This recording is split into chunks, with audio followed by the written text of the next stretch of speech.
Hi, my beautiful friends. This is Kim with Children's Holistic Therapy. I hope that you and your loved ones are safe and healthy during this challenging time. And I'm here to bring you some weekly videos and some relief, hopefully some smiles, with some weekly videos including yoga, silliness, and some speech therapy tips. So be sure to like this video and subscribe to my channel so that you don't miss out.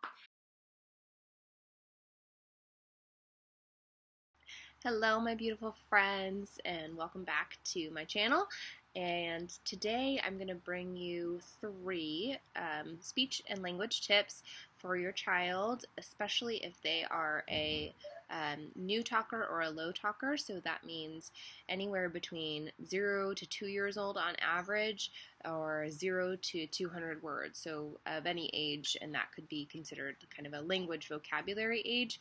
So if they're just starting to talk, or they've started to do single words, and maybe they're not quite combining two words together yet, or even if they are, these strategies can still be helpful. But these are typically for your younger kiddos. And so here we go. The first strategy I want to talk about, and it seems pretty basic, but it is talk their ear off.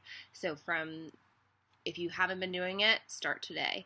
And just get in the comfort level and the practice of describing constantly everything that's going on. It may feel silly, it's kind of a one-way street, you talking to them, kind of talking their ear off. But it is so fundamental and so important. Your child is logging these words in their brain, so they really are sponges. They're kind of making, like I like to use the example of, they're making little tally marks, and every time they've heard this word, let's say that word is a chair, every time you use this word chair, and then finally they'll get to a point, might be 50 times, might be 100 times, where it clicks to them. They're like, oh, I get it, that's the chair. And then first they have to understand it, and then they can start to say it. So understanding comes before. So your job is just to make those little tally marks by describing and talking to them all the time. And this is fundamental to language development. We'll get into book reading in another video, but book reading is a very good way to start getting some more abstract vocabulary, and just to kind of make sure that you're putting in the time every day to really just talk to them in a quiet, comfortable environment, so they're not too distracted and there's not a lot of noise going on. So that little book before bedtime does wonders. So really do take advantage of that. The other thing I want to note is that if your child has hearing loss and has cochlear implants or hearing aids, it is even more important that you're talking their ear off all day. And I want to make a note, if they're having difficulties with retention, please let me know and I can drop you some strategies. Retention just means keeping them on their heads all day, all waking hours. That means eyes open, ears on. So fundamental and so important to their language development. Trust me on that. Okay, now strategy number 2. Strategy number 2 is to decrease questions. So it's very common for parents to ask their child questions all the time. What are you doing? Oh, what do you have there? Oh, what are you doing is so common. What is that? What is that? What do you have? And that is so common, and it's cute, but your child isn't learning the vocabulary. So, and not only that, but sometimes they can feel tested. They're like, I don't even have the word for that. I don't know. I might know what you're asking me. I might not. Might not know what is that means. But even if I do, why are you putting me on the spot? So stop. If you can, try and stop. And instead, I want you to make that shift. So the first step really is giving yourself grace. If you're doing that, all parents do it. I did it. I had to unlearn. So that's something that we're trained to do in speech pathology, is we have to unlearn those habits. So it's okay. Don't beat yourself up. Start fresh and just start monitoring your own speech. When I'm talking to my child, am I really asking too many questions?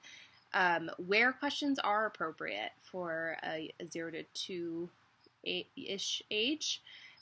Those are really actually important for them to kind of get that receptive vocabulary going, to start to learn how to follow directions, like where's your teddy bear? Where's mommy? Where's daddy? Those kinds of questions are good. So the wheres are okay, but the kind of open-ended, like, what is that? What are you doing? Is not really helpful.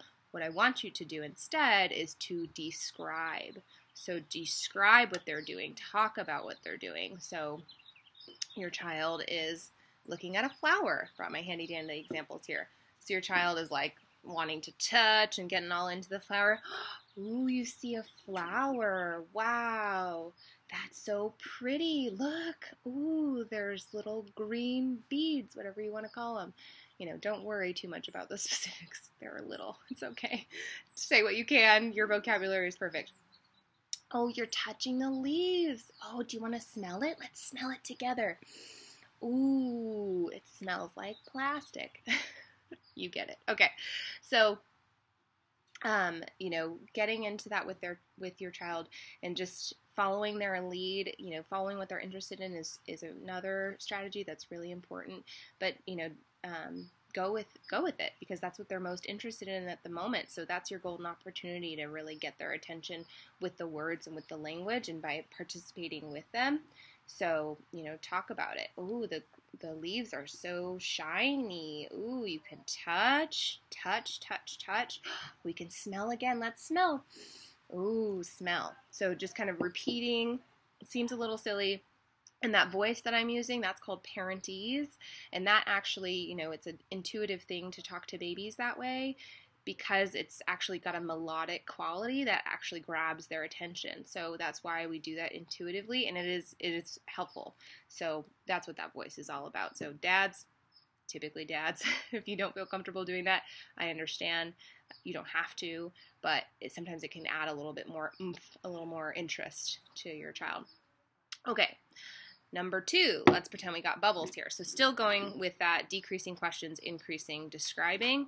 Oh, you want some bubbles? So that is an appropriate question because you're including the vocabulary.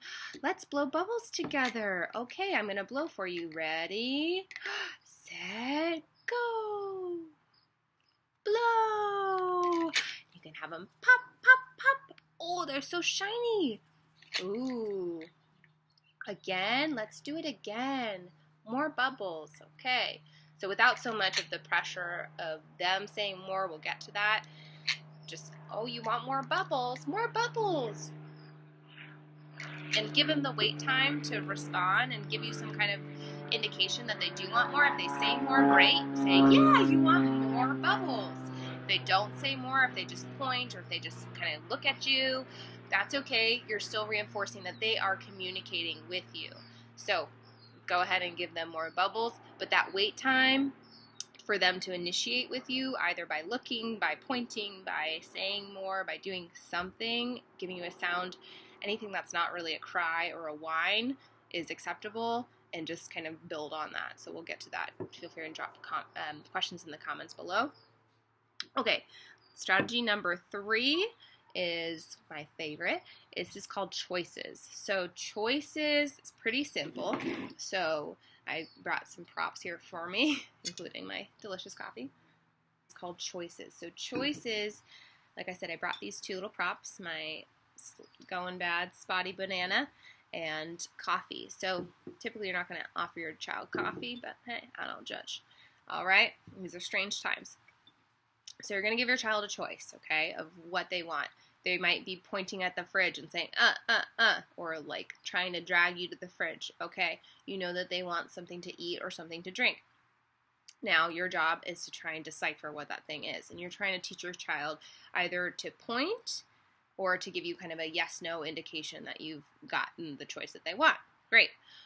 So then you could build off of that. So the first step for you is to offer the choice. Okay, so you can, use your parent skills and your deductive reasoning, try and pare it down to a couple that they might want. Roxy. Sorry. So right now I'm going to give them the choice of banana or apple. I'm going to hold them out of their reach. That's the tricky part. In the beginning, you're going to hold them a little bit out of their reach so that they actually have to reach for the one they want or point to the one that they want. So if you're an adult, take advantage, stand up, and hold the choices kind of a little bit above their head. And that physical, act is going to help them associate that, okay, I need to go for the one that I want. And you can reinforce, do you want banana or coffee? Now say it nice and clear and slow like that. Do you want banana or coffee? Now, the do you want is kind of subtext, where the word that you're actually emphasizing is the word of the choice. If that makes sense. Okay. So, banana or coffee? And your child goes, banana! You want banana! Okay, I'm going to open the banana for you. Oh, good asking. I want banana. So you're modeling for them in their own voice what they're trying to say to you. And that reinforces to them, oh, okay, you understood me. This is great. Okay, maybe that's the word that I need to say as your child. Okay, so then you give them a banana. Immediate reward is also really important, so that they know that their, sorry for the airplane, they know that their communication has value, that they were heard. So instead of saying good job, say, yeah, you want banana. Reinforce the actual words that they are trying to use. Now, those were your 3 strategies, and I hope those were helpful, and I hope that you enjoyed this video. Again, like and subscribe to my channel so you don't miss out on these tips that are going to keep coming your way. I hope you guys are staying safe during the shelter in place. Much love to you always. Bye.